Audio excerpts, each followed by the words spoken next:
Hello everyone, myself Dr. Reshma and welcome to the another topic on the lecture of photosynthesis, that is C4 cycle. It is also called Hatch and Slack pathway और beta carboxylation pathway.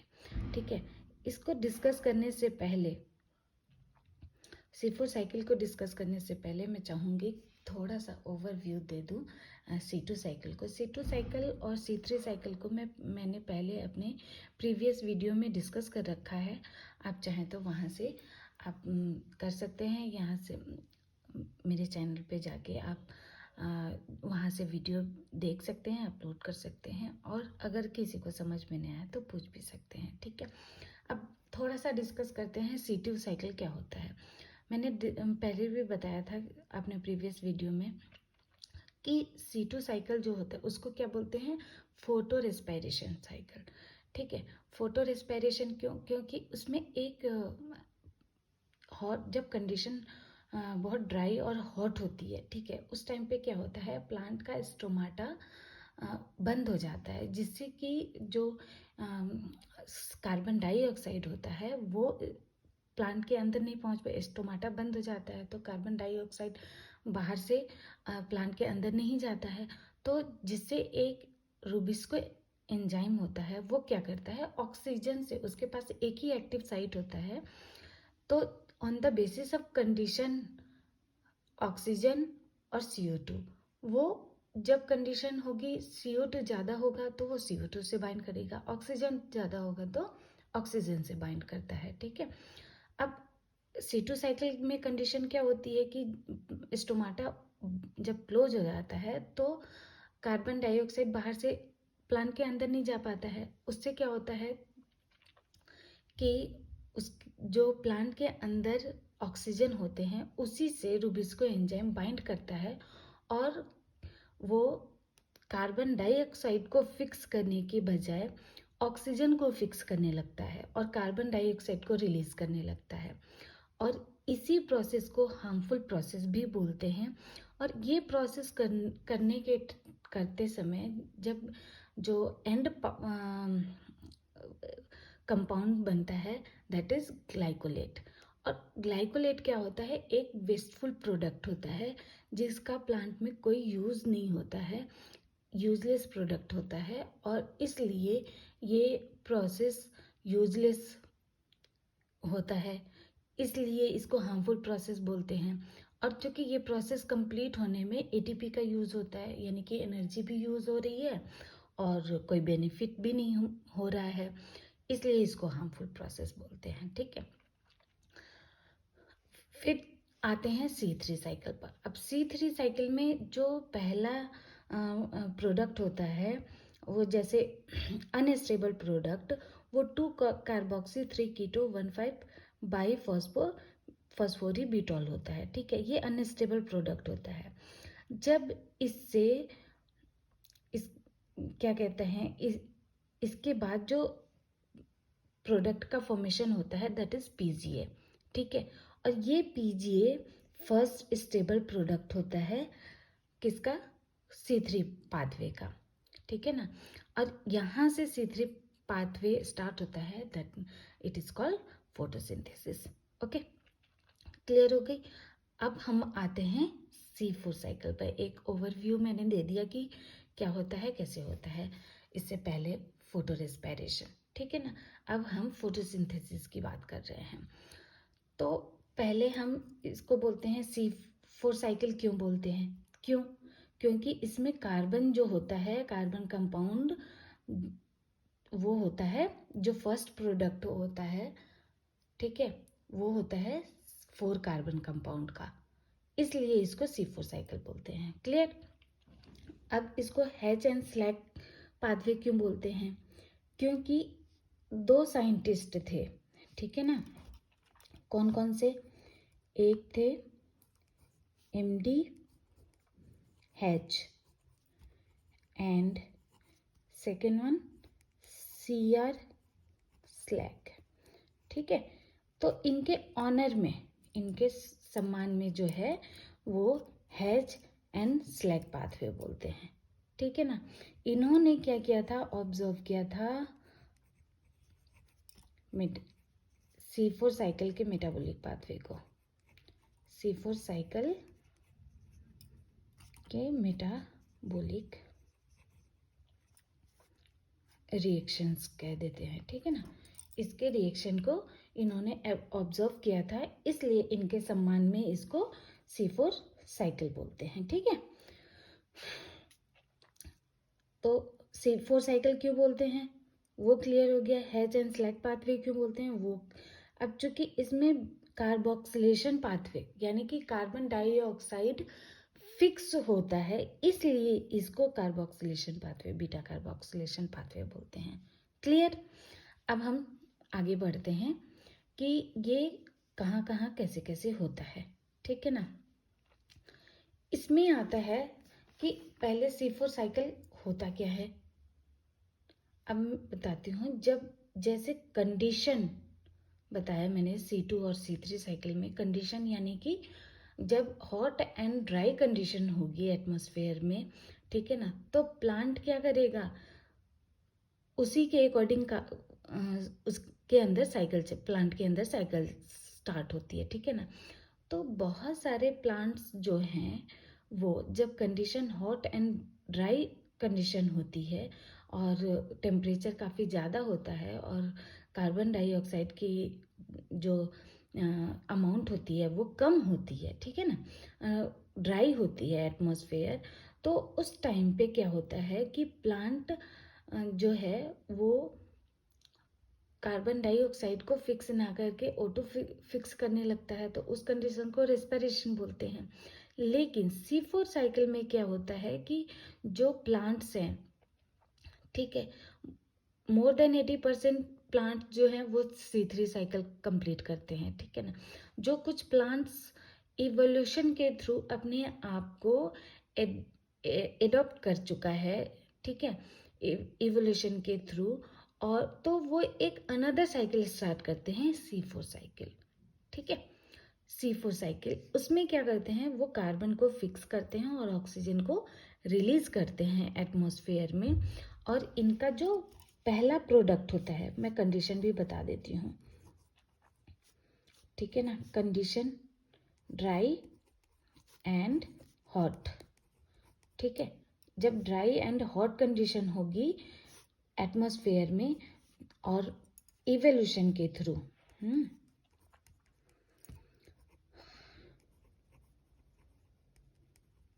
Evolution करके plant जो है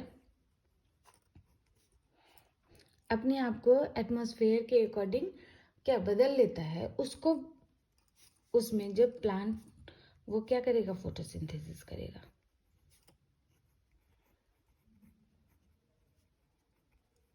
और photosynthesis में क्या होता है, carbon dioxide fix होता है ना, फिक्स होता है और O2 रिलीज होता है, ठीक है। ये बता दिया।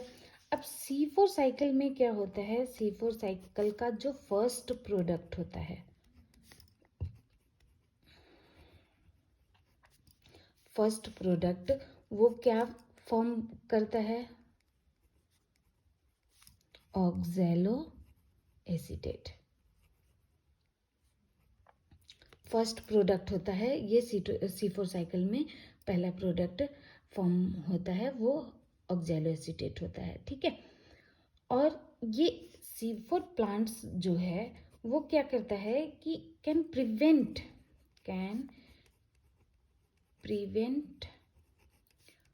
Photo respiration,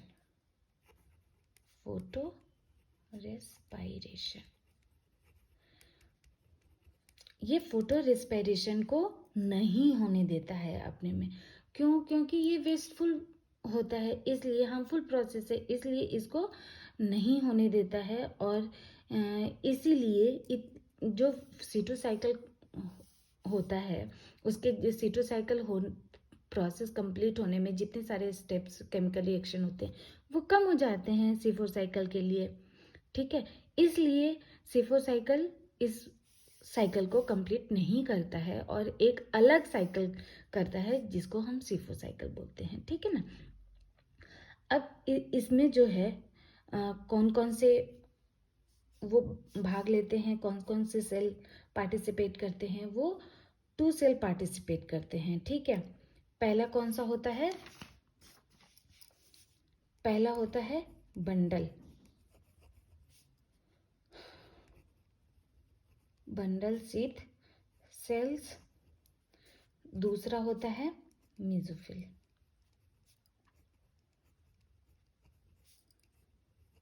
sales. ओके, ये 2 सेल पार्टिसिपेट करते हैं।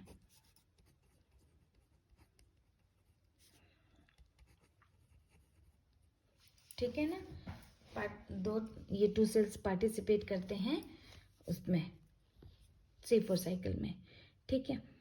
अब ये जो 2 सेल्स पार्टिसिपेट करते हैं, इनके अलग अलग फंक्शन होते हैं, ठीक है। ये प्रोसेस C4 साइकिल को कंप्लीट होने का जो प्रोसेस है वो कितने स्टेप में कंप्लीट होता है? 4 स्टेप में। इनके जो स्टेप्स हैं वो कितने हो गए? 4। कौन कौन से स्टेप्स हैं? पहला होगा कार्बोक्सिलेशन, दूसरा स्टेप होगा ब्रेकडाउन। 1 बाय 1 करके मैं पढ़ाऊंगी क्या क्या होता है। Splitting, and fourth is phosphorylation.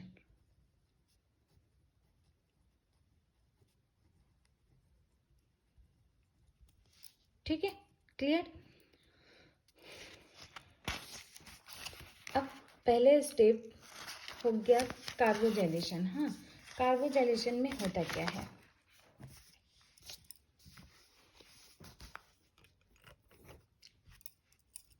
First step है, हाँ, स्टेप नंबर 1। ओके, कार्बोजाइलेशन में क्या होगा?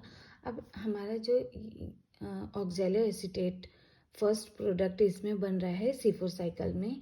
अब यहाँ पे देखेंगे कि वो कैसे बन रहा है, ठीक है। फर्स्ट में होता है कार्बोजाइलेशन। तो कार्बोजाइलेशन में आपको याद होगा, अभी बताया भी था कि C3 साइकिल में जो पहला प्रोडक्ट होता है जो कि अनस्टेबल से बाइंड होके बनता है, राइबोलोज 1,5 बाई फॉस्फेट, जो कि CO2 से बाइंड होके PGA का फॉर्मेशन करता है, ठीक है।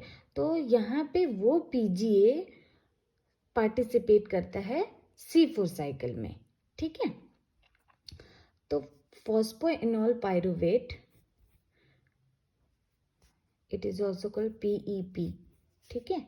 फॉस्फोइनोल पायरुवेट कार्बन डाइऑक्साइड के साथ और वाटर के मॉलिक्यूल के साथ अटैच होकर PEP कार्बोक्सिलेज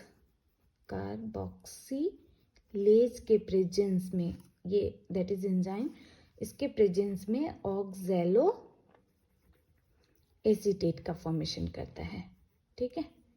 एसीटेट और इसके साथ H2PO4 का फॉर्मेशन करता है, क्लियर। ये फर्स्ट पाथवे है, दैट इज कार्बोजाइलेशन, क्योंकि इसमें कार्बोलेज एंजाइम के प्रेजेंस में जो है फॉस्फोइनोल पायरुवेट कार्बन डाइऑक्साइड के साथ अटैच हो रहा है, ठीक है। जब कार्बन के साथ अटैच होगा कोई भी ग्रुप, तो वहाँ पे कार्बोलेज एंजाइम का प्रेजेंस होगा। और तो ये कितने कार्बन का होता है? 3 कार्बन का होता है। और एक कार्बन ये हो गया, तो ये मिलके कितने कार्बन का फॉर्मेशन करेगा? 3 और 1 4, क्लियर। और ये जो है होता है, ये ऑक्सैलो एसीटेट कितने कार्बन का होता है? दैट इज 4 कार्बन का होता है, क्लियर। अब सेकेंड प्रोसेस क्या है? ब्रेकडाउन। सेकेंड प्रोसेस हो गया ब्रेकडाउन में क्या होगा? ऑक्सैलो एसीटेट, ठीक है ना, ऑक्सैलो एसीटेट जो है ट्रांसएमिनेज, ठीक है ना, ट्रांस एमिनेज के प्रेजेंस में किसके संग, मैलेट डिहाइड्रोजिनेज के संग, मैलेट डिहाइड्रोजिनेज,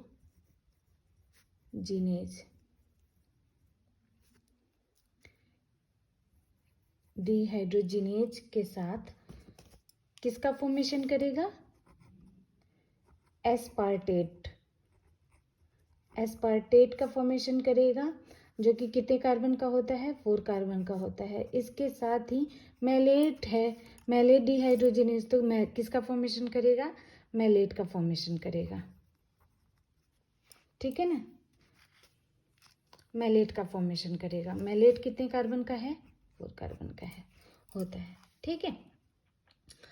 अब थर्ड प्रोसेस कौन सा होगा,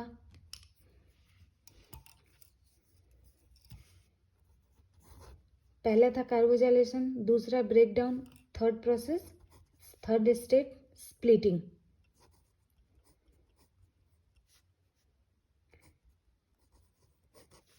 थर्ड प्रोसेस स्प्लिटिंग। स्प्लिटिंग में क्या होगा कि जो मैलेट का फॉर्मेशन हुआ है वो 4 कार्बन का है, अब ये डीकार्बोक्सिलेशन के प्रेजेंस में एक कार्बन को रिलीज करेगा और 3 कार्बन एटम का पायरुवेट का फॉर्मेशन करेगा। मैलेट ब्रेकडाउन होगा, इसलिए इसको ब्रेक स्प्लिटिंग कहेंगे, ठीक है। इस मतलब इन मैलेट 4 कार्बन का है ना। आप ये किसके प्रेजेंस में, डीकार्बोक्सिलेशन होगा, यहाँ पे डीकार्बोक्सिलेशन होगा और CO2 का क्या होगा, एक रिलीज हो जाएगा और पायरुवेट का फॉर्मेशन करेगा, पायरुवेट, ओके, पायरुवेट का फॉर्मेशन करेगा। अब थर्ड स्टेप है, ये सॉरी लास्ट स्टेप क्या है, last step phosphorylation, phosphorylation, okay, last step है। अब फॉस्फोराइलेशन में क्या होगा, ये जो पायरुवेट है ये क्या है, 3 कार्बन का है, 1 कार्बन ये हो गया, ठीक है ना। तो अब पायरुवेट जो है, पायरुवेट ये यहाँ पे ATP यूज होगा, हाँ, और इनऑर्गेनिक फॉस्फेट यूज होगा, एक है ना, इनऑर्गेनिक फॉस्फेट का यूज होगा ऐड होके, और किसके प्रेजेंस में, पायरुवेट फॉस्फोकाइनेज के प्रेजेंस में, पायरुवेट फॉस्फोकाइनेज के प्रेजेंस में किसका फॉर्मेशन करेगा, फॉस्फोइनॉल पायरुवेट का फॉर्मेशन करेगा, ठीक है। और चूंकि ATP यहाँ पे यूज होगा, तो यूज होने के बाद ये क्या करेगा, फॉस्फेट को रिलीज करेगा, तो ये किस में चेंज हो जाएगा, AMP, यानी कि एडेनोसिन मोनोफॉस्फेट में, ठीक है, प्लस क्या बनाएगा, पायरोफॉस्फेट, पायरोफॉस्फेट, ओके। पायरुवेट जो है वो पायरुवेट फॉस्फोकाइनेज के प्रेजेंस में फॉस्फोइनॉल पायरुवेट का फॉर्मेशन करेगा, AMP का फॉर्मेशन और पायरोफॉस्फेट का फॉर्मेशन करेगा, ठीक है। तो ये हैं 4 स्टेप। अब ये 4 स्टेप जो हैं, ये तो आपको मैंने पहले ही बताया कि 2 टाइप के सेल इसमें पार्टिसिपेट करते हैं, एक बंडल स्थित सेल्स, दूसरा मेसोफिल सेल्स, ठीक है। अब मैं एक बता देती हूँ कि रिएक्शंस में कौन कौन से यूज होते हैं, ठीक है। रिएक्शन जो है वो मेसोफिलिक, पहला 2 टाइप के सेल्स हैं, जो पहला है मेसोफिल, अलग अलग बता देती हूँ। मेसोफिलिक सेल्स में क्या होता है और बंडल सेल्स में कौन कौन से रिएक्शन पार्टिसिपेट करते हैं। मेसोफिलिक सेल्स में पहला जो रिएक्शंस होगा फॉर्मेशन ऑफ ऑक्जेलोएसीटेट, फॉर्मेशन ऑफ ऑक्जेलोएसीटेट। ठीक है, वो यहाँ पे मैं बता दूँ कि ये जो दो स्टेप है कार्बोक्सिलेशन और ब्रेकडाउन, ये पार्टिसिपेट किस में करते हैं, मेसोफिलिक सेल्स में करते हैं। ठीक है ना, ये 2 स्टेप है ना, पार्टिसिपेट करेंगे कौन कौन से हैं, कार्बोक्सिलेशन, ठीक है, और दूसरा ब्रेकडाउन, जो कि मैं ऑलरेडी डिस्कस कर चुकी हूँ। ठीक है ना, कार्बोक्सिलेशन में क्या था कि कार्बन के साथ फॉस्फोइनॉल पायरुवेट अटैच होके ऑक्जेलोएसीटेट का फॉर्मेशन कर रहा था। ठीक है ना, तो वही रिएक्शन है फॉर्मेशन ऑफ ऑक्जेलोएसीटेट, ये किस में होगा, मेसोफिलिक सेल्स में होगा। दूसरा रिएक्शन क्या होगा, formation of malic acid and aspartate acid, formation of malic acid and aspartic acid. Okay, clear, ये दोनों स्टेप मेसोफिलिक सेल्स में होते हैं। ठीक है, अब जो नेक्स्ट क्या है, पहला सेल हो गया, दूसरा bundle sheath cell, bundle sheath cell. ठीक है, इसमें कौन कौन से रिएक्शन, इसमें भी 2 रिएक्शन पार्टिसिपेट करेंगे। पहला कौन सा होगा, इसमें भी बता दूं, ये जो स्प्लिटिंग और फॉस्फोराइलेशन, ये दोनों इसी में आएंगे, बंडल शीथ सेल्स में होंगे। ठीक है, स्प्लिटिंग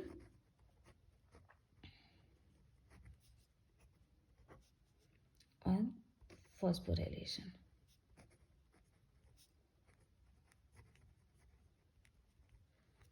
ठीक है, क्लियर हो रहा है। इसमें रिएक्शंस कौन से होंगे, फॉर्मेशन ऑफ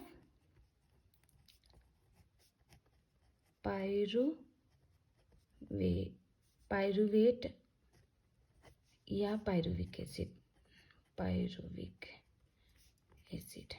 ठीक है ना, दूसरा formation of phosphoenol pathway,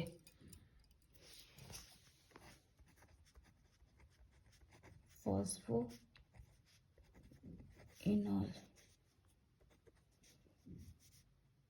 pyruvate.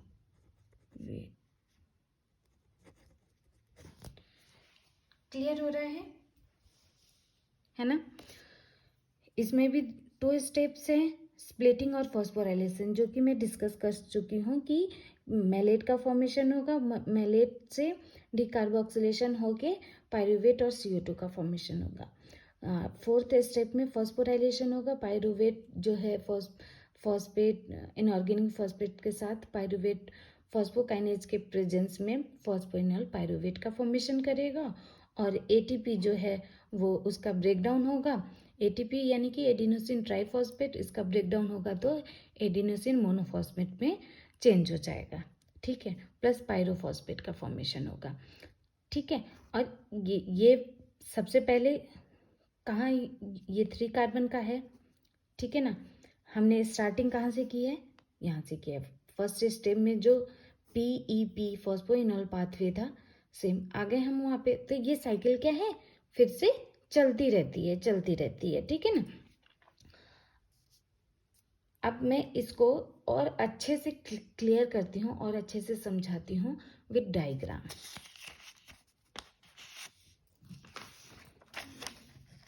ठीक है, डायग्राम मैंने पहले से बना के रखा है ताकि टाइम वेस्ट ना हो।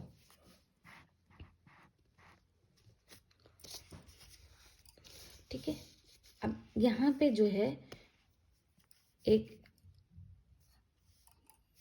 क्या है, एपिडर्मल सेल हो गए। ठीक है ना, एपिडर्मल सेल हो गए, उसके साथ उसके बाद आते हैं क्या, मेसोफिलिक सेल्स। फिर इन बिटवीन क्या आ गए, वेस्कुलर बंडल, है ना, और ये हो गए वेस्कुलर शीथ। Okay, clear. अब जो पीजीए है और CO2 वो इंटर करते हैं यहाँ से मेसोफिलिक सेल्स में आएंगे, और मेसोफिलिक सेल्स उसको जैसे इसको समझ लीजिए, मेसोफिलिक सेल्स में आए, है ना, यहाँ पे फॉस्फोइनोल पायरुवेट है, कार्बन डाइऑक्साइड एंटर किया, वो वहाँ कार्बोजाइलेज एंजाइम आया और उसने पी 3 कार्बन का होता है, एक कार्बन यहाँ जो रुबिस्को है वो क्या करेगा, कार्बन को बाइंड करके यहाँ पे ऑक्जेलो एसीटेट का फॉर्मेशन करेगा। ठीक है, ऑक्जेलो एसीटेट का फॉर्मेशन करेगा। ऑक्जेलो एसीटेट जो है वो यहाँ पे डिहाइड्रोजिनेज के प्रेजेंस में NAD से NAD+ का फॉर्मेशन होगा और साथ में मेलेट का फॉर्मेशन होगा। ठीक है, ये जो मेलेट है वो इंटर करेगा कहाँ पे, बंडल शीट में। ठीक है, बंडल शीट में एंटर करेगा और यहाँ से डीकार्बोक्सिलेशन होगा और कार्बन डाइऑक्साइड रिलीज हो जाएगी, और रिलीज होने के बाद यहाँ पायरुवेट का फॉर्मेशन होगा। इस पायरुवेट से फिर से ATP से ADP का फॉर्मेशन होगा, और किसका फॉर्मेशन होगा, PEP फॉस्फोइनोल पायरुवेट का फॉर्मेशन होगा, जो कि मैं ऑलरेडी डिस्कस कर चुकी हूँ। इसको यहाँ पे इसलिए बता रही हूँ कि आपको अच्छे से क्लियर हो जाएगा। ठीक है, अब यहाँ पे बता दूँ कि यहाँ पे जैसे डीकार्बोक्सिलेशन होगा, मेलेट जो है एंटर करेगा शीट में। ठीक है ना, तो रुबिस्को एंजाइम है, रुबिस्को एंजाइम के पास मैंने बता चुकी हूँ कि एक ही एक्टिव साइट होता है। तो जब कंसंट्रेशन O2 की ज़्यादा होगी तो वो O2 से बाइंड करेगा। तो जब O2 से बाइंड होके O2 का फिक्सेशन करने लग जाता है और CO2 को रिलीज करने लगता है, तो उस प्रोसेस को क्या बोलते हैं, फोटो रेस्पिरेशन।